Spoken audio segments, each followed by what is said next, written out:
And we are live with another edition of the All Gas No Break Sports Show. I am one of your co-hosts, Nicholas Pavona, once again joined alongside by Andrew Johnson. And Andrew, Week 10 is in the books in the world of college football. Now heading into Week 11, the polls for the second straight week have come out for the college football playoff poll.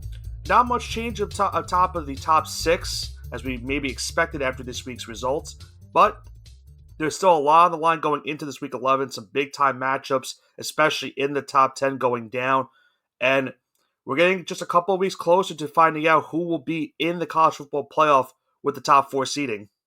Yeah, absolute pandemonium, but not really. The top seeds remain unchanged, and we're still looking forward to maybe someone could sneak in that 6 to 10 spot. So a couple of these teams have to lose this week, which is gonna make it interesting. But last week a little bit uneventful.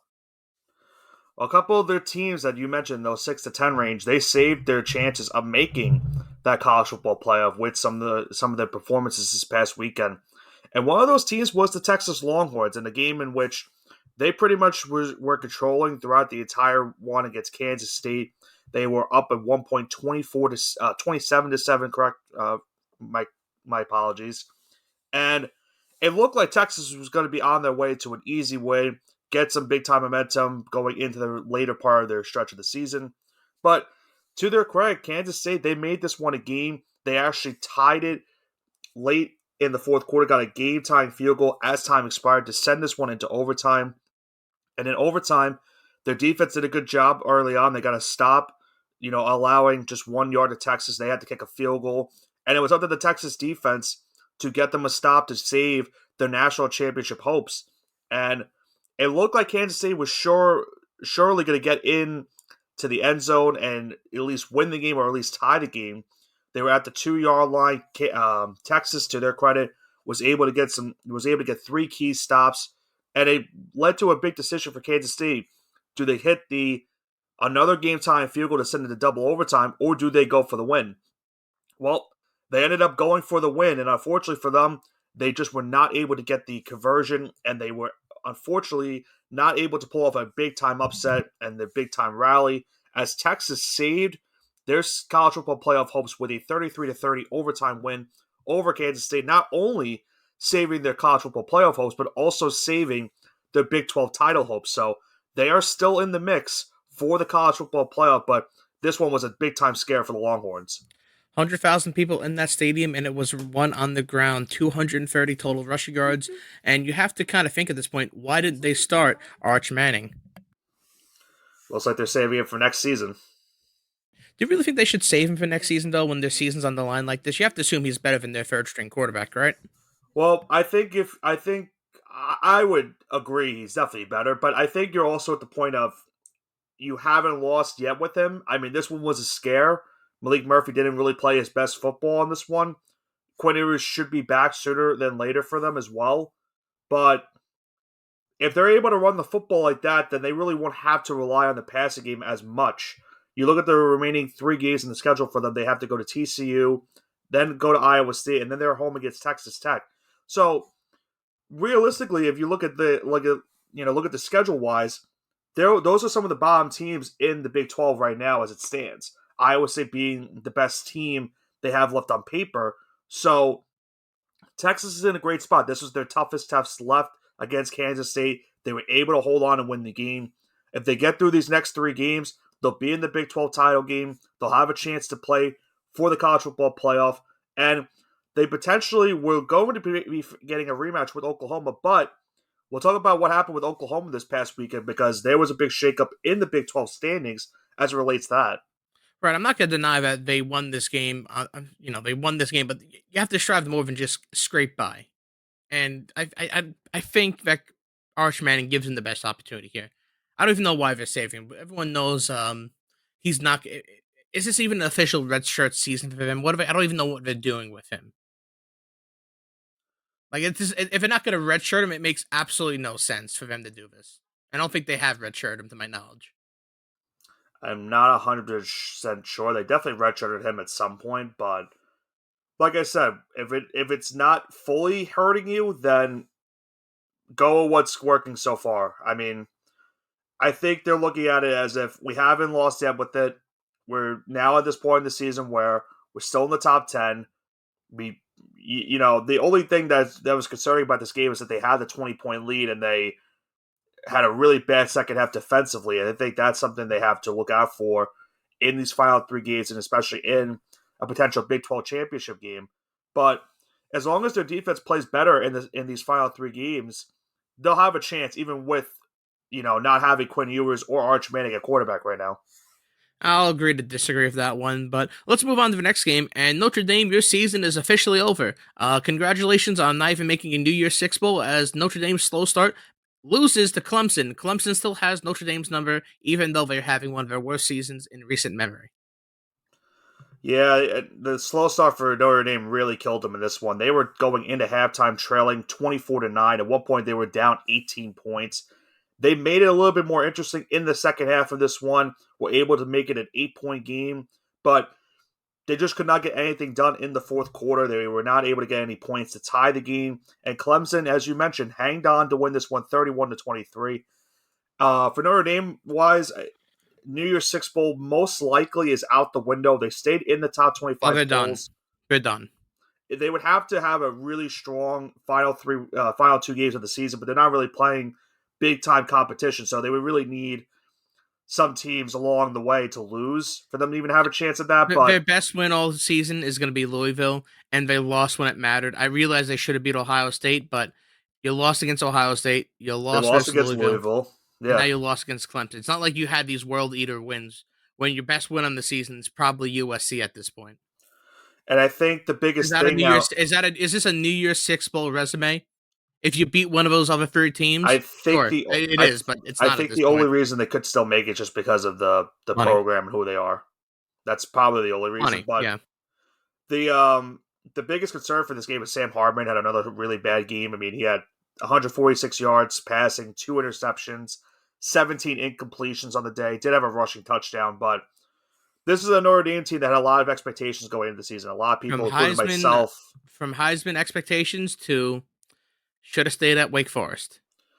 well, I don't know if I agree with that, but I'm talking about in terms of this was a team that a lot of people thought maybe could make the college football playoff, including myself, and things have just not gone their way this season. I mean, a lot of mishaps, the Ohio State blunder, the bad showing against Louisville, and now this slow start against Clemson has really derailed their season. And now they go into the next week, the 20th ranked team in the country. They're at 7-3. Best they can finish the regular season is at 9-3, and then see where they are in the bowl game. So tough one for the Irish.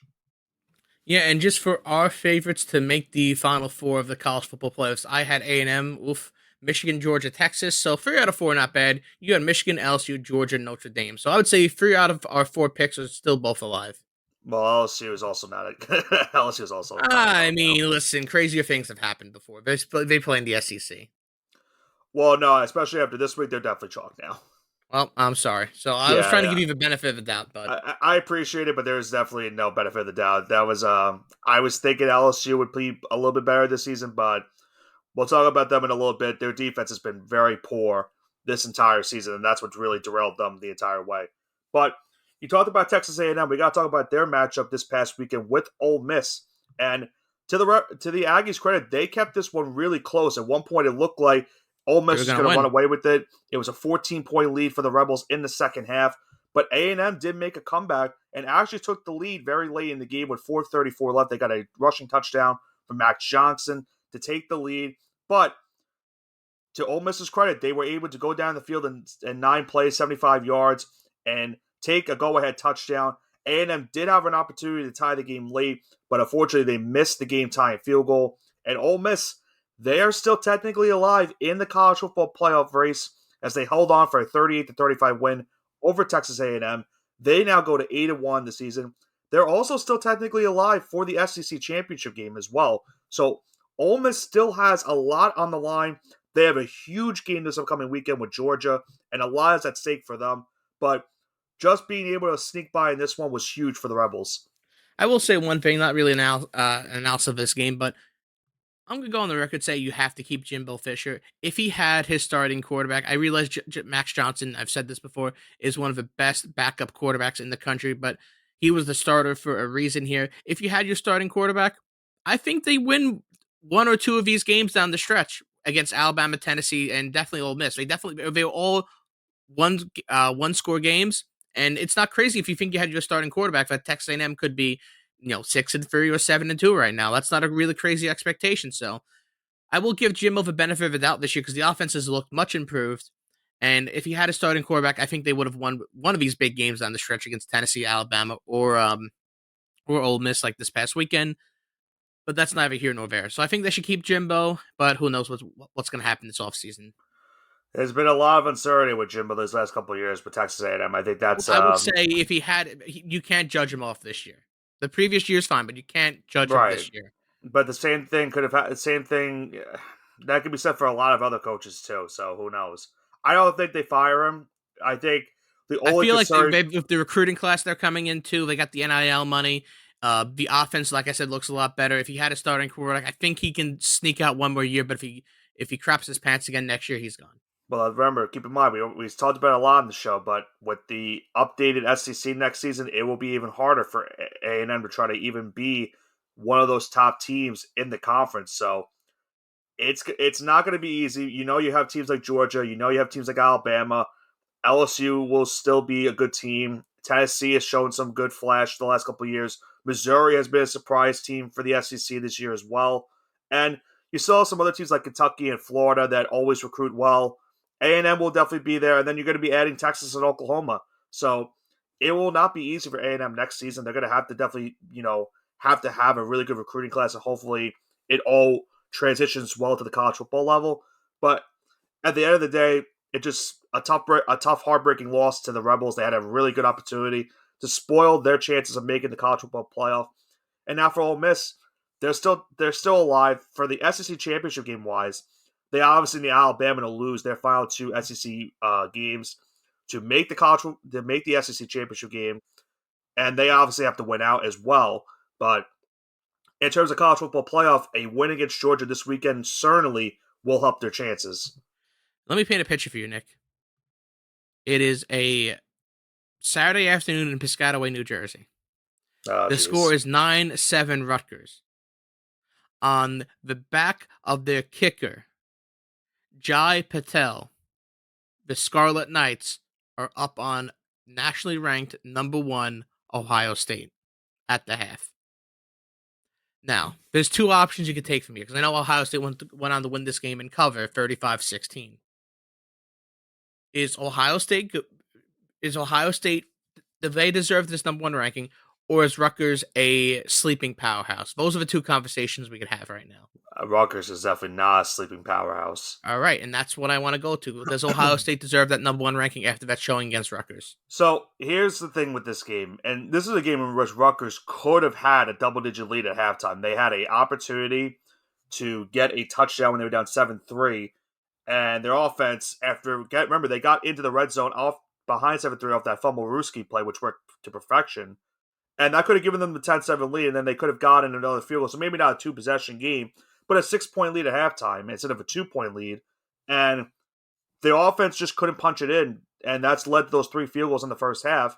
And Rutgers had the ball in the second half with that 9-7 lead, but the tides turned in this game when they threw a pick 6 to give Ohio State all the momentum, and they would not, let Rutgers come back into this game. And they won by the final 35-16. Now, in terms of the question of does Ohio State deserve to be number 1, I spoke about it last week. I still would rather have Georgia as my number 1 team. I understand why they keep putting Ohio State there, but I don't agree with it. But if it's not Ohio State, it's Georgia. There's not really much of a conversation after those two teams. Michigan had 25-point win versus Rutgers earlier in the season. Yeah, but we're not putting Michigan number 1 in the rankings because of being Rutgers. That's their best win of the season. Now, you can't sit here and tell me Michigan deserves to be number 1. No, they don't. I think they deserve to be number 2 over in Ohio State number 3. No. Yeah, come on. Let's be real. No. What? Why not? Who is Michigan's best win is Rutgers. Okay, and Rutgers, and they had a better win over Rutgers and Ohio State. Okay, and Ohio State's beating Notre Dame and beating Penn State. Notre Dame is not a good win at this point, and Oh, it and does. It's Michigan plays still it's still a ranked win. and Michigan plays Penn State. So if Michigan blows up Mich- Penn State, I understand that, but Michigan hasn't played a ranked opponent all season. all right, but I'm saying they play Penn State this weekend. So if, on Right? Big Noon kickoff, They if we will absolutely have their smash them, opportunity. all right. So we'll see this weekend then. That's I what we don't could think leave they're it going to at. be. I don't think they're going to move up, honestly, because So keep you're in telling me that mind. they could smash Penn State, they could beat them 49-0, they wouldn't move up? If Georgia beats Ole Miss, then the only thing that would happen is Ohio State would move down, and I don't even think they would do that. Yeah, this is why the committee is Ohio State biased. It's not But even, they don't even try to hide it but at keep this in point. mind, it doesn't But it really make happened a. before the season. Georgia moved down when they won a I game. I It understand, but happened this it season. doesn't. So like But I don't understand it. I understand, but it doesn't make a huge difference because remember they have to play each other anyway at the end of the season. So the rankings I'm at this aware point that don't really make a big difference to those two teams. on paper they don't matter, but in reality it does matter because it's showing bias that the No, committee can't stay unbiased. no, I'm saying If they can objectively do that to another team, they can't. The Golden Goose, Ohio State. Oh, they can't move them down. no, I know. I'm saying it doesn't matter right now. It matters once we get later into the year. So like in 2 weeks, it will really, really matter. When Ohio State plays Michigan, obviously that's when all the telltale will go. It will be not only for a college football playoff spot, but the winner of the game plays for the Big Ten championship. That's if Michigan gets past Penn State this week, because I know Penn State hasn't beaten Michigan. It's been a while, but they're going on the road for that game. That won't be easy for Michigan. So Going into State College. right. So either way for Michigan, convincing win against Penn State definitely helps the resume because the resume on paper is not good.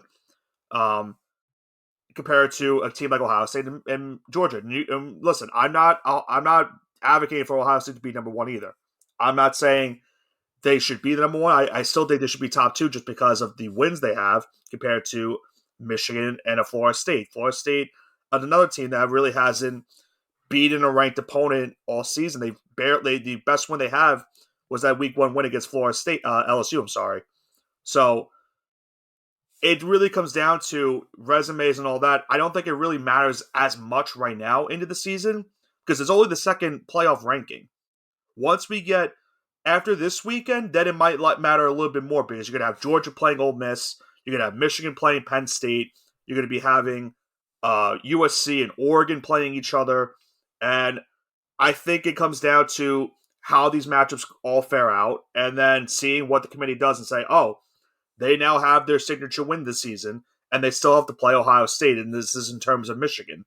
So this should I'll maybe be put real with you, Michigan in the Chief. ranking, and If they played in the Ohio higher State, echelon.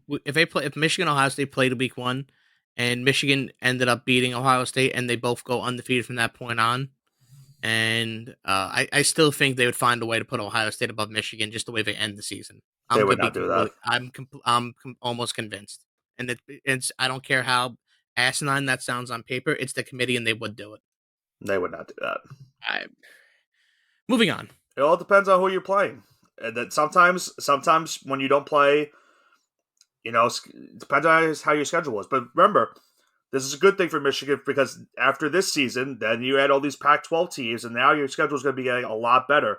So all this talk about you haven't played anyone yet is not going to be thrown out the window. So keep that in mind as well. Moving on. Oklahoma State in the driver's seat now with a stunner at home, beating Oklahoma 27-24. Oklahoma, the University of Oklahoma, that is, now in fourth place in the Big 12, and Oklahoma State has a clear path to the title game, only having to play UCF, Houston, and BYU, so the newest members of the Big 12. So if they can keep that new blood out and finish 10-2, they'll be in the complete driver's seat and on the way to not the college football playoffs, but they're going to gatekeep it away from maybe Texas potentially. Right, they've certainly ruined the opportunity for Oklahoma now. Oklahoma is certainly not going to make the college football playoff after they lost the previous week to Kansas. They still had hope to potentially make the college football playoff if they had won this game. Keep in mind, this is the last scheduled regular season game between these two teams because Oklahoma's obviously going to the SEC. Oklahoma State is staying in the Big 12. So unless they schedule a matchup down the line, this will now be the last time they meet each other for a while. And Oklahoma State might have gotten bailed out at the end. There was a very controversial pass interference call that was not called on Oklahoma, which should have been called and given the Sooners an opportunity to win the game was not called, and unfortunately, it cost them in this one. And they also, at the end of the day, they just really could not get it going early on in this one against the Cowboys. And now they look at it as this: you're now 4-2 in conference play. You mentioned who Oklahoma State has to play the rest of the season in terms of them. Oklahoma, they'll need one of those teams to get a win. But remember, they're also now behind Kansas in the standings. So Kansas now still has a chance to play for the Big 12 championship game, but they would also need Oklahoma State or Texas to lose a game or two. So right now, it looks to be that we're going to have Texas versus Oklahoma State for that Big 12 championship game. And for Oklahoma now, this is bad. I mean, this is back-to-back losses. You're now going into a new conference next season in which a lot of people, honestly, including myself, don't know how you're going to fare in that new conference because you've been struggling these last couple seasons in the Big 12. Now you're going into the SEC playing the hardest competition in all of college football. So I guess moving on to the next one, talk about the college football playoffs. Washington surviving a shootout win against USC to stay potentially in the college football playoffs, depending on how the next couple weeks shake up. They're still definitely in. Oh yeah, definitely. I That's for mean, one sure. of Ohio State, Michigan is going to drop off. We just had a whole conversation about that. Remember, Um, and Washington still has some big time competition the last couple weeks of the season. Absolutely. So I mean, in reality, we could see something like Ohio State, Georgia, Florida State, Washington, which would be a weird college football playoffs, to say the least. But what does USC go from here? What if you're Caleb Williams? This is not the season you expected to have. No, it is not. I mean, he This outdueled Michael Penix in this, so Yeah, that's a positive here. But it's been where do the you go from story. here? It's been the story of USC season. I spoke about this in the NFL podcast. Their defense has been very piss poor. I mean, they have just been horrible all season. They had to fire the defensive coordinator after this game, and with right doing so. I mean, they allowed 316 rushing yards, 256 of them to Dylan Johnson, who had an unbelievable game. Penix Jr. did just enough to keep his team in front, and USC they did great. I mean, they put up 42 points, and you would hope that with 42 points you win. But when your defense is going to be up 52, there's not much else you could do offensively if you're Caleb Williams. You can do all you want, but at the end of the day, your defense is not helping you at the end of the day. So now you're sitting at 7-3. USC's not even in the top 25 polls now as of this week, and now they go to Eugene to take on Oregon. They could play spoiler absolutely in that game for the Ducks. But in terms of anything going for the Trojans, they obviously can't make the college football playoff. The Pac-12 title game now looks like at this rate is done for them as well. If they beat Oregon, they're back into the picture, to say the least. But yeah, it's been a rough They year do for not the control their Trojans. destiny. That is the Yeah, problem. they only way they control it is if they beat Oregon this week on the road, and if they don't, then it's chalk. They have no chance, and there's no way they can make a New Year's Six bowl the way that they're going right now. And for the final game of the slate this past weekend, let's talk about the Alabama Crimson Tide. They clinched the SEC West this past weekend, and their college football playoffs are still their hopes are still alive, even though it seems like they have an outside chance since they already lost a game this season. Unfortunately for LSU, it looks like that they were going to win at certain points of this game. They certainly looked like they had the firepower, but they couldn't keep up. It was tied at the half. They came out strong after halftime, and they were able to score it and take the lead. But it was all Alabama from that point on. And Yeah, Jalen Milroe looked great. He didn't throw any touchdowns, but he did what he needed to do to be an SEC defense. He no turnovers, did not stare down his receivers. Overall, played a fantastic game. 155 rushing yards and 4 touchdowns from himself definitely will help his team win the game. We saw Jaden Daniels also get injured in this one. He got taken out late in the game.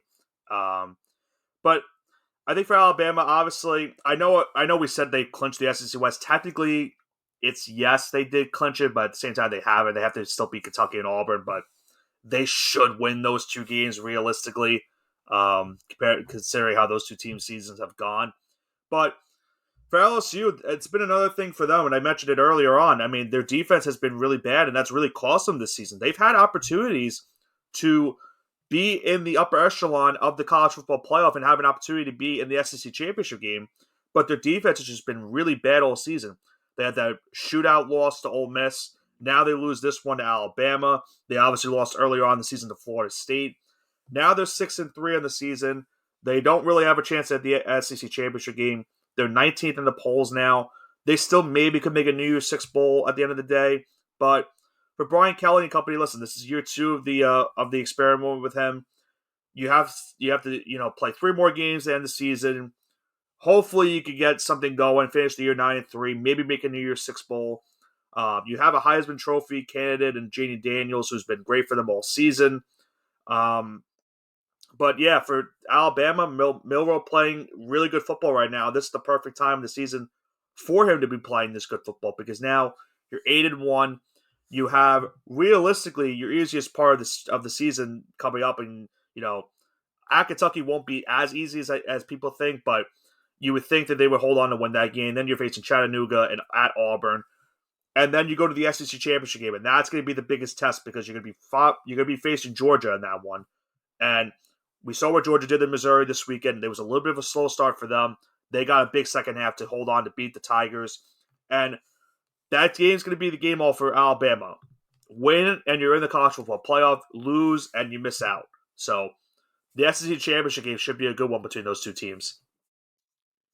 All right, and that leads us to our top 25 poll analysis. The latest edition of the top 25 poll came out on November 7th, and let's talk about it. Let's talk about how this is shaping up. And there's a sleeper team here at 11, which I kind of hope can maybe sneak in and cause some chaos. It would take a lot of teams losing, but those Louisville still have a viable option to make the college football playoffs. I doubt it. It's still alive technically. I mean, you'd obviously have to win the ACC championship game, but you look at the remaining schedule for them. They're facing Virginia, then you're at Miami, then you end the year with Kentucky. I would say two of those games are probably not winnable. Keep in mind, Virginia did beat North Carolina earlier this season, so maybe that's not winnable either. But I don't think there's really much of a chance for them. They would the ACC championship game one would have to be an opportunity for them, but they'd also need a lot of these teams ahead of them to lose. Right, Obviously, right. it looks like Washington and Oregon will have to play each other in the Pac-12 championship game unless Oregon loses to USC this so week. Go ahead. so this is my assumption. One of Ohio State, Michigan is not making the college football playoffs along with Penn State, right? So you can include one of 1, 3, and 10, right? So that's 30% of your teams right there. Would you agree? I would say there's a chance maybe Ohio State and Michigan both make it, but I think if honestly Michigan doesn't beat Ohio State, then that might hurt them in the end. I think Michigan has to play in the Big Ten championship game for them to have a chance. Which is crazy again because they could beat Ohio State and I whatever. no, But I'm saying if they beat Ohio State, then they're in the driver's seat. They should win the Big Ten championship game because the other all side right, of the well, Big Ten all I'm is not saying, one of those for it's gonna be one of those three teams, right. right? There's a chance two Big Ten teams get in because But I doubt it. it happened last year, but it would take a lot because you have these you have Washington and Oregon. It looks like maybe one of those teams are going to be in. Texas is still on the outside end. They're looking for an opportunity. A Big 12 title game win, plus already beating Alabama on the season definitely helps Oh, their case. And then Alabama, if they beat Georgia, that could create more chaos. yeah. So the scenario which they get in is one Big Ten team makes it. They beat Florida State. Obviously, they went on. They beat Florida State. You're asking for a lot already, because that would be two teams getting knocked out, and I would assume one of Washington and Oregon, and then Texas would make it, right? One of those two, because Washington and Oregon aren't both going to make it. That's just that. They would need Texas to lose their title game. They would need to beat Florida State. They would honestly need USC to beat Oregon and then beat Washington in the Pac-12 championship game, in my opinion, for that to happen as well. I mean, listen, crazier things have happened. If there's an outs, Yeah, I would probably give it a 2% chance, but it's it's very slim possible. odds, but I mean, if there's any dark horse, it's probably them right now. That's the only dark horse. Of course, I see. Tennessee, no. Oregon State, no. I would say honestly, 12 to 25 is definitely no. And I would say Louisville has an outside chance. I would say Ole Miss is a no. Penn State's probably a no. Uh, And if Ole Miss beats Georgia, then that's the only way. If they beat Georgia, then they have a really good chance. If they don't, then obviously yeah, it's over. yeah, so I would say realistically, you're looking at maybe 1 through 7 here. I I, think I would this is think the that's the most likely ones to get in. One I through think this is the seven. biggest week because we talked about Michigan's playing Penn State. You have USC and Oregon. Utah's playing Washington. Ole Miss is playing Georgia. This will be the week to determine if there is any sleeper team and if they make it in or not. Because if, let's say, USC beats Oregon, let's say if maybe Utah pulls off a stunner and beats Washington, then you're looking at some of these teams. If Penn State beats Michigan, then Penn State's right back in to the mix for the college football playoff. If, you know, who knows? Because Tennessee's playing Missouri this week. Do they maybe consider those teams? I would doubt it because they've already lost 2 games on the season, but they would probably be on the outside. And you have to look at some of the other things. I mean, Bama would play Georgia probably in the SEC championship game if Georgia wins this week. Well, Georgia's going to be playing the SEC championship game. Let me correct my statement. Um, Georgia and Alabama would be playing for a spot in the college football playoff if Georgia, let's say, loses to Ole Miss, but I don't really see that happening. Um, I think this is big. This week, I think will tell a lot because you have so many big games coming up, and we'll get, I think, a better, clearer picture of which, let's say, 7 or 8 teams are going to be in the mix for the final, 2-3 weeks of the college football season. And with that being said, let's go into Week 11 version of the Mushing Hour. Mushing Hour, where wins become losses and losses become wins. Shout out to Scott Hansen and Red Zone. You got it right this time. I did. Alrighty then. So let's go game of the week, maybe potentially, maybe not. Number 3, Michigan going into State College, take on Penn State. Michigan on the road, -5 point favorites. Over under slated at 45.5. This is going to be a slugfest. Give me the under in this situation. Not, I could see this game ending like 21-17 or maybe 22-18, something like that. But I don't think they were going to get 27, 28 points apiece. I think this could be maybe a 2-3 touchdown day for both these programs. Yeah, I think we're gonna have our first mush because I also think that's gonna be the play this week in this one. We saw what Penn State did to Ohio State, and they were able to hold them to 20 points. That was a final of 20-12. Michigan, in my opinion, has a better offense than Ohio State does, even with Marvin Harrison. I think Michigan has a better running attack. McCarthy's a better quarterback than McCord, in my opinion.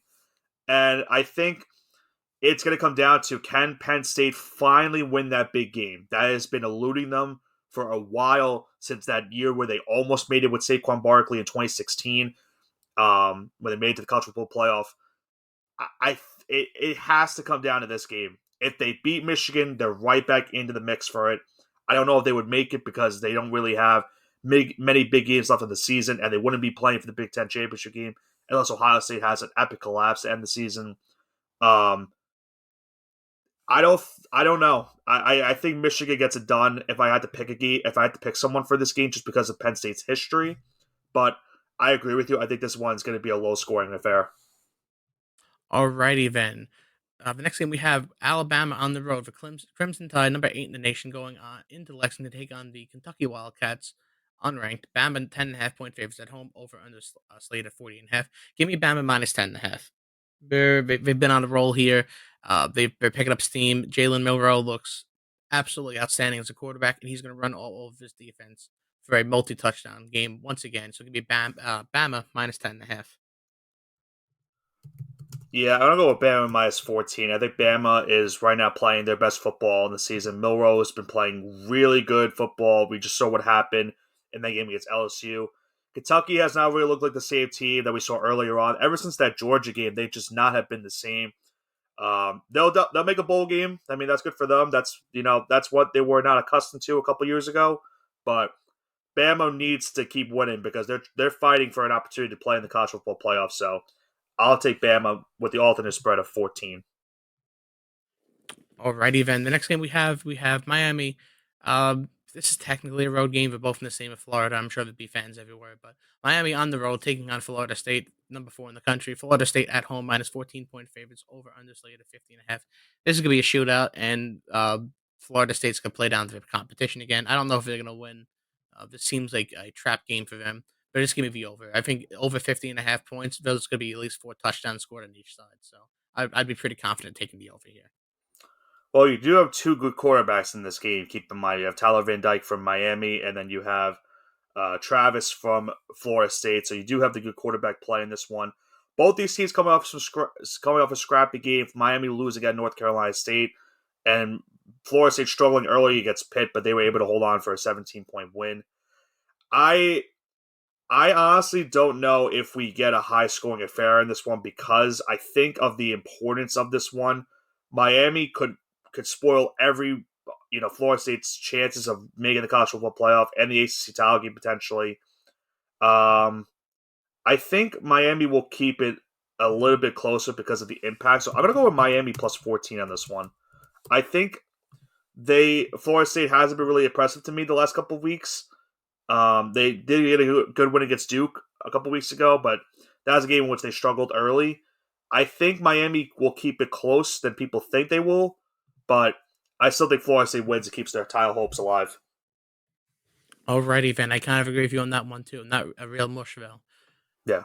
Going into our next game, we have the Tennessee Volunteers on the road, number 13, going to take on the Mizzou Tigers, number 14 in the country. Tennessee, even though we're on the road, is a -1 point favorite, and it's 58.5 is the slated over under. Give me under 58.5. It's gonna be a dogfight. Both these teams' defenses seem to kind of step up when they have to, so give me the under here.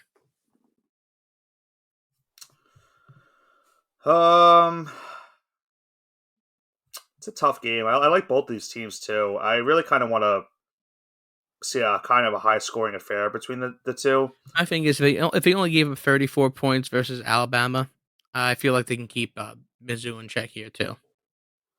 Yeah, Missouri's no slouch offensively. I mean, I'm saying, if Alabama is this high-powered offense, and like, they just played Alabama, it's not like they played week 2 Alabama. yeah, This is week 7 Alabama, so I feel like they can keep them in check as well. That's why I'm going to take the under here. I'm gonna go opposite. I think I'm gonna take the over. I think these are just two good offenses, and I think these two teams are fighting for a New Year's Six bowl right now. I think that's the moral of the story for these two. They can't really make the college football playoff. They've definitely exceeded. Missouri's definitely exceeded expectations that a lot of people expected, and I think at the end of the day, you're trying to play to go into that New Year's Six bowl. I think they'll both show out. So I'm gonna take the over in this one. Okay, the next game we have number 18, the Utah Utes on the road going to number 5 Washington to take on the Huskies. I think they're the Huskies, right? Yeah. Yeah, they are the Huskies. Okay, thought I messed that one up. Washington at home, -9.5 point favorites. 52.5 is the slated over under. Give me Utah plus 9.5 because I think they'll give them a fight, even though I don't think this Utah team is good. They seem to make teams sweat a little bit. So they're going to sweat this one out, and Washington's not going to cover. Utah plus 9.5. Well, if there's any team that has defense in the Pac-12, even though there's not much, it would probably Utah would probably be at the top echelon, I would say, of maybe having a defense in this conference. Washington has not been really impressive these last couple of weeks. I mean, they looked really good offensively against USC, but the defense struggled. Then they had some close matches with Stanford and Arizona State, which is not really good for their telling case. So I could see the plus 9.5 in this one. Uh I'm trying to debate if I really want to just go with the straight up, you know what, let's just go with the over. But I've done that so many times with Utah games, and I think I've lost every time doing that. So I'm going to go with the under in a Pac 12 game. I think Utah will keep it close. I think I don't mind the 9.5 that you took. I think Washington wins this one by a touchdown, but Utah's defense will give Michael Penix a little bit of a tough time. Alrighty, then. We have 2 games here left. Let's go over the SEC for number 9, Ole Miss, going on the road, take on number 2, Georgia, the Bulldogs at home. -10.5 point favorites, over underslated at 50.5. Georgia's been on an absolute tear. They gave up 1 touchdown to Florida State, and then that was it for the entire game. So give me Georgia -10.5. It seems like very either of worlds right now. I know that we had criticisms of them in the quarterback play, but they've shunned that, and give me Georgia -10.5. I think this is an easy cover for them. Uh, this is another tough one because I mean, this is you got two top 10 teams. I mean, Ole Miss has been playing better as of late. It hasn't been impressive. I mean, they've had some close encounters with Arkansas, Auburn, and A&M. Georgia's been playing good football ever since that Kentucky game. I think they've covered it every single game since. Maybe not the Missouri game. I think they actually did not cover that one. So let me backtrack on that one. But besides the point, I think Ole Miss will keep it close. I think they'll lose by 10. So because it's 10.5, I'm just going to take Ole Miss plus 10.5 in this one. Alrighty, then we have a lot of fades, so not fades, we're fading each other, but that's good for the viewer. Gives us diversity here. Okay, then let's go with our final game. We are going back to the Pac-12. USC on the road taking on number 6 Oregon, going against the Ducks. Ducks at home minus 15-point favorites and over under slated at 73.5. That is way too many points. I know that USC scores a lot, and so does Oregon. But my God, if this is going to be a shootout, they really think they're going to win by more than two touchdowns. I doubt it. So that's why give me USC plus 15. If it's going to be a shootout, they're assuming the game's going to end something like, you know, 40-30, something around that range, 40-29. That's what they're penciling in, and I don't see that as a accurate score. So if it's going to be a shootout, give me USC plus 15. Yeah, I saw this line. I just didn't understand it because I understand USC's defense has been bad this year, but when you have Caleb Williams, you're you're underdog by 2 touchdowns. There's no way USC does not cover in this game. But do I take that or do I just go with the chaos play that I did last week with Washington and USC, which that game was over under of 76 and it was pretty much hit by halftime. Um I think I'll go with the mush. We haven't done that much in this episode, so I'm gonna go with USC plus 15 as well. I'm gonna do a rare one because we haven't done this in a while. I'm gonna go with 2 picks. I'm gonna go with that, and I'm gonna also take the over in this one. Has been a while since we've done a 2 picker for one game. I'm gonna bring it back for this one because I think this will be another high scoring affair just because of the defense. You would hope maybe with the new defensive coordinator, maybe USC gets a little bit better, but I just don't think it happens, especially against a Oregon Ducks team that has a lot of good offensive playmakers. So I do agree with you for both those. I guess we can count that as a mush. And Yeah, before we sign off, do you have anything to say to our listeners at home? I think this is probably up until that Ohio State Michigan week. I think it's probably the most important week we've had now in college football because of all the matches we have going into this week. You have a potential upset in USC happening maybe this week. I think we beat Oregon. You have Washington going to play a tough game at home against Utah. You have the Georgia and Ole Miss matchup, Michigan and Penn State. There's a lot of big time matchups this upcoming weekend. I think it should lead to some thrilling action in the world of college football and will leave us with a lot of question marks going into our show next week as to who will be those top 7 teams going in to week number 12 for this college football playoff season because we're almost right around that point in the season where we're going to find out who the top 4 teams are. So, anything else that you have to add before we wrap up the show? Um, Not really. Just I'm looking forward to another week of college football and seeing a more conclusive college football playoff picture after this week, hopefully. Yeah, we'll hope to find out. So, we'll have to see how it all unfolds this week. As it's been a wild season. It can only get wilder from here because we still have a lot of things to go down in this final month of the college football season. So we'll have to see how it goes. But that will do it for this week's edition of the All Gas No Break Sports Show. Another week in college football season is been concluded. We now head to week number 11 of the season. We have 2 top 10 matchups going this weekend with Michigan and Penn State, Ole Miss and Georgia, and a big-time showdown with USC and Oregon. Should lead to some thrilling fireworks this week in the world of college football. Let's see how it all unfolds this upcoming weekend. This has been Nicholas Pavona, joined alongside by Andrew Johnson with the All Gas No Break Sports Show. Have a great rest of your week.